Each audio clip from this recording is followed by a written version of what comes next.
This is also a time of change for my family.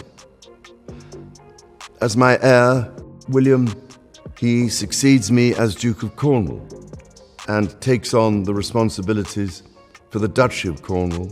Today, I am proud to create him Prince of Wales, Tywysog Cymru, the country whose title I've been so greatly privileged to bear. A silence spanning multiple decades has just been broken by Earl Charles Spencer, sending shockwaves across the United Kingdom through the unveiling of a long-concealed truth about Camilla's history.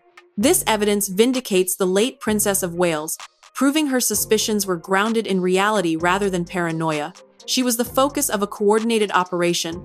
For 29 years, the global community dismissed Diana's fears of surveillance as the tragic hallucinations of a failing marriage. However, hidden within the deep subterranean vaults of Althorp House, Charles has brought to light a physical file that directly implicates the current queen in a meticulous strategy of psychological subversion. What drove a palace sentry to gamble his entire career by presenting a mysterious chest to the mourning brother on the day of the funeral?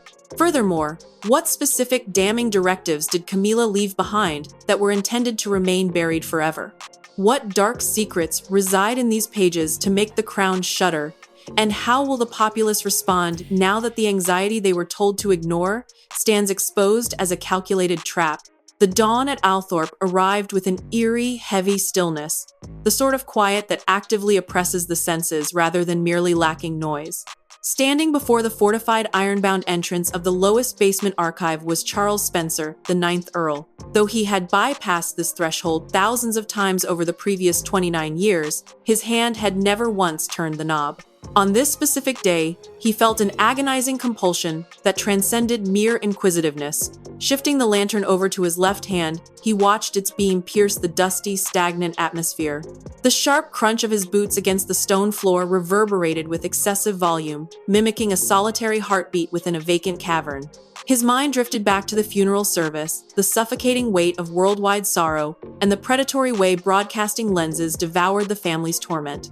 Amid that chaotic fog of dark garments and blinding strobes, an individual clad in the attire of a palace guard had thrust a heavy, unlabeled leather chest into his grasp. "For when the dust settles, my lord," the stranger had muttered before dissolving into the dense gathering before Charles could demand his identity. Charles arrived at the isolated archive corner where the chest rested, appearing far smaller than it had lived in his memories, a solitary monument to a prematurely ended life. Dropping to his knees despite the protest of the freezing stone, his hands hung momentarily above the corroded brass clasps. His thoughts turned to Diana, recalling the warmth of her laughter which invariably ignited in her gaze prior to reaching her mouth.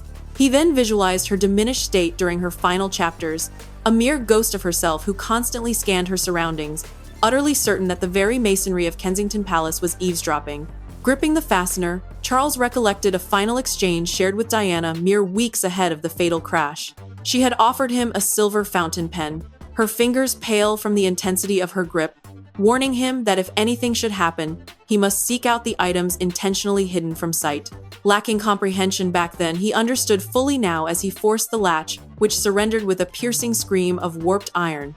Beneath several layers of decayed wool coverings inside lay the heavy mahogany container, possessing a weight far greater than its dimensions suggested.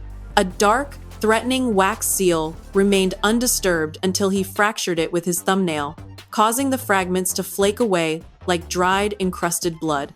Resting within the crushed velvet interior was a financial register, a magnetic audio tape, and a packet of correspondence bound by a dark ribbon. The moment he extracted the initial page, his breathing ceased.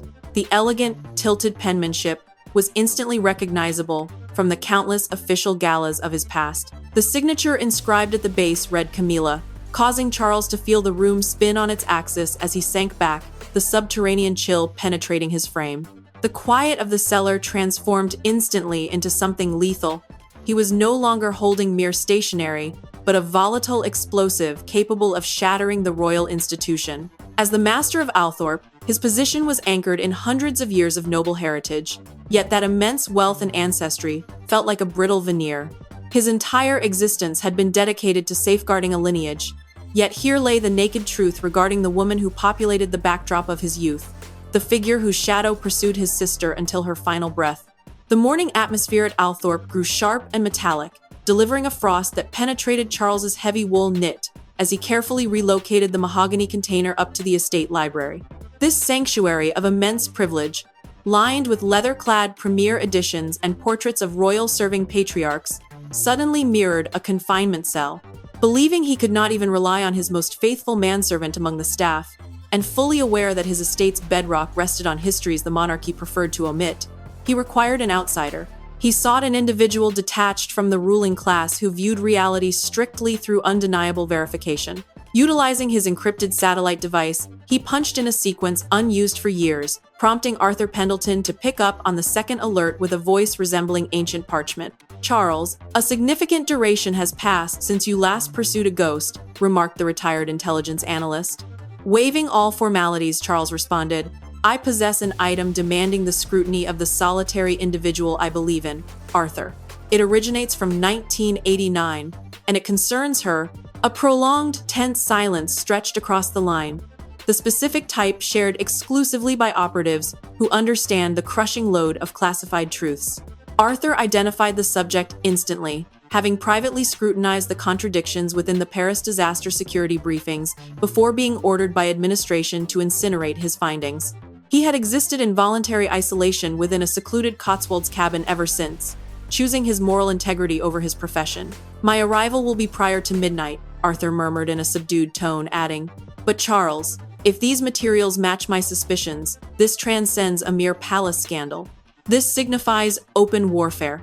Upon terminating the connection, Charles gazed through the glass pane at the vast, mist-shrouded terrain outside. He envisioned the summer season of 1988, recalling Diana at an outdoor celebration, with her countenance radiating a fragile optimism that her matrimony might survive. Simultaneously, under a nearby oak tree's canopy stood Camilla, observing Diana with an intense, almost predatory fixation that felt entirely unnatural at the time. Though Charles had brushed it aside as standard court animosity back then, the recollection struck him now with physical brutality, especially the image of Camilla murmuring to a gentleman in a gray ensemble. The features of that individual now dissolved in Charles's memory like an unidentifiable phantom. He walked the perimeter of the library, his steps silenced by the dense weave of Persian carpets, while every strike of the pendulum clock sounded like a ticking explosive. Despite his vast entitlements and noble rank, he felt reduced to a mere token in a contest rigged long before his birth. The immense fortune of Althorpe offered no sanctuary now, merely transforming him into a grander objective for those determined to keep history entombed in the quiet earth. Arthur reached the grounds of Althorpe under the concealment of a moonless night, moving as silently and discreetly as the low mist hovering over the sculpted shrubbery. Constructed of sharp physical angles and even sharper perceptions, he wore a garment dating back several decades and gripped a worn, heavy satchel, holding more classifications than typical state archives. Meeting him at the staff entrance with a taut expression, Charles led the way through the winding hallways without a word, their movements reverberating against the marble like rhythmic percussion. Illumination in the library came solely from a solitary desktop bulb, transforming the space into a reinforced bunker. Setting his container down, Arthur donned delicate surgical gloves with unwavering control before stepping toward the mahogany box as though approaching an unexploded device. "A great deal of time has rolled by since we occupied the same side of reality, Charles," Arthur muttered softly. "You always functioned as the one eager to trust the integrity of the establishment." Leaning against the dark wood desk with a rigid frame, Charles kept his eyes fixed on the analyst's hands, replying hoarsely, "My actions were foolish. I spent my existence honoring a lineage anchored in corruption." Offering no reply, Arthur concentrated entirely on the register, sweeping his magnification lens across the text. His professional life as an MI6 document specialist had trained him to detect the imperceptible, the minor oscillation in a signature, or the chemical composition of vintage inks. He recognized that wealthy dynasties of the 80s utilized custom-ordered Swiss iron gall formulations for their private documents, leaving a unique, deep indigo trail that progressively eroded the stationery. His forehead creased during the inspection, a flash of genuine astonishment altering his features. "This transcends a standard ledger of estate outlays, Charles. This represents a covert payroll," Arthur whispered, indicating a sequence of digits documenting funds transferred to an intelligence entity known as the Kensington Group. Arthur's thoughts raced back to his operational era, remembering muted hallway discussions concerning an unauthorized branch of royal protection, answering only to a restricted inner circle. Though he had long suspected this operation, definitive proof had eluded him until this exact second. Pulling a crisp, high-grade page from the collection, he read the biting text demanding immediate breakthroughs regarding the Diana Initiative. This reading brought back the memory of Camilla's laughter, a sharp, joyless sound that consistently tracked Diana like a dark storm cloud hovering over a summer landscape. He recalled how palace retainers would scatter whenever Camilla appeared, driven not by deference, but by an overt, freezing terror. Charles felt the crushing weight of his past blindness. He had observed his sister diminish, received her panicked nocturnal admissions of being trailed, and merely instructed her to remain resilient. He recognized now that he had been directing her to endure a conflagration quietly fueled by the very woman forced upon her as a nemesis. Prior to Charles comprehending the full scope of the financial ledger, the massive oak entrance of the library shuddered against its casing, rattling as though pressured by an unyielding, invisible force. Swiftly slipping the register beneath a pile of ordinary property tax records with practiced agility, Arthur watched Charles cut the power to the lamp. The environment instantly dissolved into a stifling, pitch-black state, punctured exclusively by a sliver of lunar light cutting through the heavy velvet drapes. Standing completely paralyzed, they maintained shallow, measured breaths while absorbing the stillness of Althorpe. This was not the peaceful rest of an empty manor, but the coiled, calculated silence of a carnivore waiting for its target to falter. A silhouette glided past the frosted pane of the entry door, a shape completely alien to the resident domestic staff. It paused momentarily, casting a long, warped image across the floor, before retreating silently into the dark corridor. Charles felt his ribs vibrate from the violent hammering of his heart, a raw physical manifestation of the vulnerability he had hidden his entire life. As the Earl and commander of this domain, he nevertheless felt as hollowed out as the historical legacy he was unearthing. His mind drifted back to early 90s London, remembering how phone connections would crackle with static before severing entirely an occurrence he once blamed on deteriorating lines, but now identified as the trademark of interception. He visualized Diana's massive, expressive eyes filled with an indescribable dread, begging him to perceive that her inner circle consisted of adversaries rather than allies. Having dismissed her fears as the fallout of an intense lifestyle, standing in this darkness forced him to confront his own role in her isolation. Though the corridor outside remained silent, the danger hung heavy in the air, manifesting as a freezing draft penetrating the ancient woodwork. Closing the distance, Arthur's voice existed as a mere acoustic frequency against Charles's ear. They recognize its absence, Charles. Their objective extends beyond the container. They must guarantee our permanent silence. This realization hit the Earl with immense force. The container ceased to be a mere collection of historical anomalies, transforming instead into a target that turned his sanctuary into a besieged outpost. Reaching toward his workspace, he unsealed a concealed drawer kept secured since his father's demise, extracting a compact, dark, disposable phone. He had set it up following the guidance of a retired police contact who warned him long ago that aristocratic fortresses were far less secure than the public assumed. Glancing at Arthur, whose face showed total defiance in the pale light, Charles breathed, "We remain inside this room. Any movement invites their attack. We will await the sunrise and subsequently deliver this material to the single location completely beyond their jurisdiction." Pressing the mahogany chest against his torso, its physical presence anchored him to the reality of the immense treachery he had finally brought to light. Daylight crept over Northamptonshire, not with a radiant illumination, but with a bruised, leaden sky that stripped the majesty from the rolling terrain of Althorpe.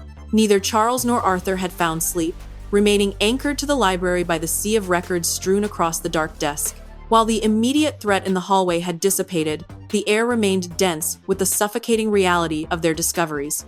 Arthur had utilized the final hours of darkness to cross-reference the financial logs with the private letters, his hands operating with automated, relentless precision. He had constructed a chronological chart covering nearly a decade, exposing a complex network of transactions and orders that corrupted the crown like a slow-acting toxin. Every financial movement represented a calculated phase in an operation designed to fracture a princess, converting her private residence into a surveillance mechanism where every action was monitored, logged, and turned against her. Arthur gestured toward a concluding ledger notation, recorded a mere 2 weeks ahead of the Paris crash, marked by an enigmatic shorthand. K-Plan Final Extraction. The analyst's face appeared unusually drained of color as he recalled the press releases of that specific era, characterized by sudden escalations in Diana's unpredictable conduct and leaked narratives regarding her psychological fragility dominating every tabloid layout.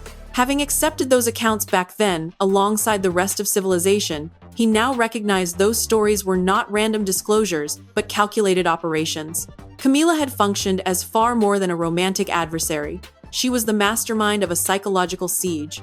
Examining the correspondence once more, Charles's gaze paused on a particular section where Camilla detailed a strategy to subvert the staff at Kensington, systematically swapping Diana's therapeutic prescriptions with ineffective placebos to ensure her emotional volatility was both public and unmanageable. The method was cold, methodical, and devastatingly successful. A wave of physical illness washed over Charles as he remembered standing beside his sister at public functions, watching her battle to maintain her dignity while entirely unaware that her mind was being systematically dismantled by the individual who now reigned as queen. The family fortune, the titles, the curated lineage, it all felt like an absolute travesty. He had spent his existence operating under the belief that nobility functioned as a shield, but he now perceived it as merely an alternative mask. Rising on stiff joints, he stepped to the expansive windows overlooking the grounds to see the groundskeeper starting his morning routine, oblivious that his employer held the instrument capable of vaporizing the established order. The helplessness experienced during the dark hours had crystallized into an absolute, unwavering resolve. No longer merely a grieving sibling, he was now the administrator of a truth withheld from humanity for far too long. Turning back to Arthur, who was carefully locking the files into a satchel, he knew the parameters had shifted. They were no longer defending against ghosts, but preparing to step into the light. The sun had climbed completely into the sky, yet the daylight offered no warmth to melt the ice gripping Charles's core. He required a distribution channel immune to judicial injunctions, a medium capable of bypassing the managed narratives of the domestic media. Looking toward Arthur, who was securing the satchel with a robust steel mechanism, Charles stated, "Our requirements extend beyond these documents. We must present the literal voice of the plot." He indicated the vintage magnetic tape resting within the velvet lining of the mahogany box. Arthur paused, his hand hanging over the audio equipment he had integrated into the library's premier sound network. If this recording matched their suspicions, an actual strategy meeting regarding the K-plan, it represented the final, catastrophic component of the case. Arthur pressed the activation switch. The audio emerged grainy, saturated with the background clatter of a bustling, high-end London eatery dating back to 1989. Yet the dialogue penetrated the interference with terrifying precision. It was Camilla, issuing directives with a detached, freezing authority to a gentleman possessing a low, gravelly voice, presumably the director of the private intelligence operation. The populace is volatile. Her voice sounded above the ring of dining utensils. They perceive a romance, whereas we recognize a catastrophe of her own creation. By persistently targeting the weak points, the intercepted communications, the misdirected mail, the hidden whispers, her collapse becomes unavoidable. She will orchestrate her own banishment. The color drained entirely from Charles's face. This transcended a conversation born of affection or resentment, revealing instead the calculated destruction of a human being. His mind flashed back to a weekend spent at Highgrove years prior, where he had caught fragments of Camilla discussing the management of Diana's public footprint, foolishly assuming back then she referred to media relations. He had failed to perceive it meant psychological warfare. The recording persisted for an additional 3 minutes, outlining specific tracking coordinates and identifying media figures on the corporate payroll designated to receive exclusive, unverified accounts regarding the princess's alleged mental decline. The sheer boldness of the act was paralyzing. They were not merely plotting, they were actively editing history as it unfolded. Gripping the tape with white-knuckled intensity, Charles recognized he possessed the ammunition to ignite a revolution.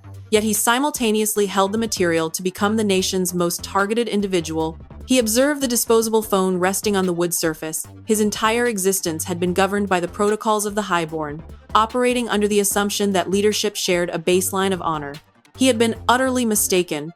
Seizing the device, he placed a call to the solitary media executive he knew would prioritize raw truth over royal allegiance and international broadcasting contact, who had anticipated a revelation of this magnitude for nearly 30 years.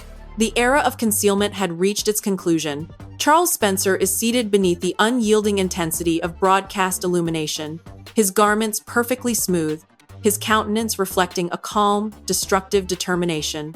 He has shed the persona of an earl adhering to the parameters of his social bracket, emerging as a man who has surrendered his ancestral birthright in pursuit of accountability. The director, a woman defined by a sharp, pragmatic focus, counts down from 5 using her fingers until the broadcast indicator shifts to an unwavering, intense crimson hue. The environment outside the studio instantly ceases to exist. Charles looks directly into the lens, his gaze carrying the full gravity of every hidden reality he has brought to light. For 29 years he commences, his delivery steady, deep, and completely devoid of the vibration that plagued him in the shadows of Althorpe. The public was told that my sister's anxieties stemmed from an unstable psyche. We were conditioned with a narrative of delusion that protected the actual masterminds of her torment. Reaching within his jacket, he brings forth the premier handwritten document bearing the indigo signature that had dominated his thoughts, resting it on the surface as the lens focuses on the unmistakable tilt of the writing. Today, my presence here is not that of a sibling seeking pity. I stand here as an eyewitness to a deliberate, heavily financed operation of psychological warfare that was never intended for public view. He halts, permitting the quiet to linger in the room, a calculated pause that compels every viewer to lean forward in anticipation of the impact. Indicating the director, the background monitors illuminate with the digitized file of the covert financial ledger, rendering the phrase K-Plan Final Extraction perfectly legible to countless citizens. The reaction is instantaneous. Within the monitoring room, communication lines erupt into a rhythmic, turbulent storm of incoming alerts. Yet Charles remains detached from the chaos. He holds his gaze locked onto the lens, fully aware that across the nation, the truth is finally piercing the royal facade. Activating a control switch, the audio from the 1989 magnetic tape reverberates through the broadcast monitors, unleashing Camilla's voice, cold and methodical, outlining the demolition of a woman's existence. With the fading of the recording, the studio is enveloped in a profound, absolute quiet. The exposure is total. Charles recognizes that by the time he exits these facilities, society will be permanently transformed. Live feeds of the Buckingham Palace entryways show the space already filling with a massive gathering of quiet, sorrowful citizens clutching white roses. No shouting occurs, merely a deep, shared comprehension that the history they were given was a fabrication. Charles rises, his shadow stretching long and distinct across the facility floor. He has shattered the wall of concealment, fulfilling his sister's concluding request, and by doing so, he has left the structural bedrock of the monarchy in absolute ruins. The camera holds on his countenance as he changes direction to depart, his features projecting a hollowed-out tranquility, the burden finally removed, the truth finally liberated.